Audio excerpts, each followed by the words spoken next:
Hello, this is Dr. Grande. In today's video, I'll be going over the 6 facets of agreeableness, which is a personality trait from the 5-factor model. In the 5-factor model, there are 5 personality traits: openness to experience, conscientiousness, extraversion, agreeableness, and neuroticism. We can remember them through the acronym OCEAN, and under each of those, there are 6 facets. Now, the personality traits, the 5 personality traits, are generally thought of as statistically independent, but the facets do correlate with one another, meaning we do expect them to move together. If we see a personality profile and we had 4 of the 6 facets, we had the scores, and they tended to be high, we would expect the last 2 to be high. Now, of course, they don't have to, in any particular case, move together. Just in general, they move together. It's important to understand when talking about the 5-factor model that there are a variety of ways to measure it. 2 popular methods are the NEO, PIR, and the International Personality Item Pool. I'm going to be using the facets from the International Personality Item Pool. I'm just going to refer to that as the International. And if the facet name has a different name with the NEO, PIR, I'll refer to that. I'm just going to refer to the NEO, PIR as NEO. So we have the International and the NEO. So looking at the facets here for International, the first one is trust. That's the first facet on the International for agreeableness. And somebody who scores high in the trust facet tends to believe that people are well-intentioned, honest, fair. Initially, they tend to be trusting of other individuals.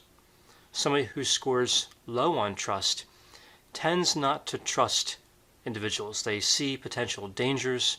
They worry about other people being devious or trying to take advantage of them.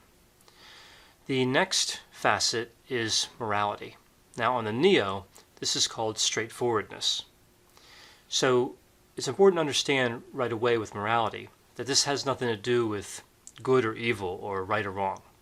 The morality facet rather deals with the tendency to use deception or manipulation as opposed to being candid and sincere. So somebody high in morality would lean more toward candid, frank, and sincere, and tend to be direct in a kind way with other individuals. Someone who scores low in morality tends to be guarded. They tend to have their guard up. Someone who scores high in morality tends to keep their defenses down. Somebody who scores low on morality believes that there's a certain amount of deception or manipulation that's needed, a pretense that's needed in conversations, in relationships. So it's not about right or wrong, but rather the degree to which somebody's comfortable really coming out and talking about their feelings in an honest way. The next facet on the International is altruism, and the same name is used for the NEO. And altruism really has a couple of elements to it. One is the general desire to help other people, and the other is the attitude toward the idea of helping other people. So it's important to understand with altruism, whether somebody has a high score or a low score, they could be altruistic. They could look to help other people. We would think of the activity of helping other people to be more associated, of course, with a high score in altruism as opposed to a low score, but both could be helpful. This tells us about the attitude as well. Somebody who's high on altruism really looks at helping other people as rewarding and self-fulfilling, whereas somebody who scores low may still be helpful, but they would look at being helpful as an imposition, as an inconvenience. So we have a few different parts here to the facet of altruism. The next facet on the International is cooperation. On the NEO, this one is referred to as compliance. So individuals who are high in the cooperation facet don't like confrontations. They tend to compromise and are not as concerned with their own needs. They put the needs of other people in front of them. Someone who scores low on cooperation tends to be more competitive.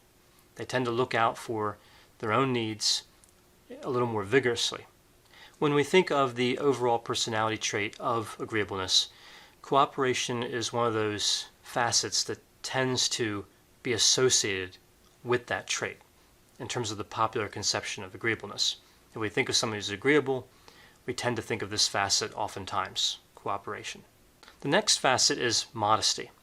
And this is an interesting facet because this really has to deal with how willing someone is to claim that they are better or superior to other people. If someone is high in modesty, they really don't like making this claim. They don't like appearing as if they're better or acting like they're better. Now, the reasons behind it, though, with this facet could be that there's low self-confidence or low self-esteem.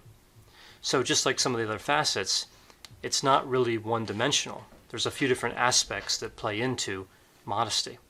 Now, of course, there are individuals who have high self-esteem and high modesty.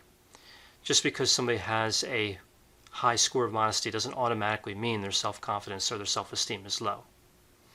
Also, people who score low on modesty sometimes are viewed as arrogant. The last facet for extraversion is sympathy. On the Neo, this is referred to as tendermindedness. And an individual who scores high on this scale is compassionate and empathetic. So a high score on sympathy really tends to connect with human suffering. Someone who scores low on sympathy tends to have less sympathy, less compassion, less empathy for other individuals, less of an ability to connect with the pain that other people experience. They tend to think of themselves as more objective and reasonable because they're not as easily influenced by human suffering. Sometimes sympathy is thought of as justice versus mercy. Someone who's high in sympathy is going to lean more toward mercy, and someone who's low in sympathy is going to lean more toward justice. I mentioned before that the facet of cooperation is what we see in terms of the popular conception of agreeableness. People think of cooperation. Also, another popular facet would be sympathy. When we think of somebody who's agreeable, we generally think of somebody who's higher on the sympathy facet. I hope you found this description of the facets of agreeableness to be interesting. Thanks for watching.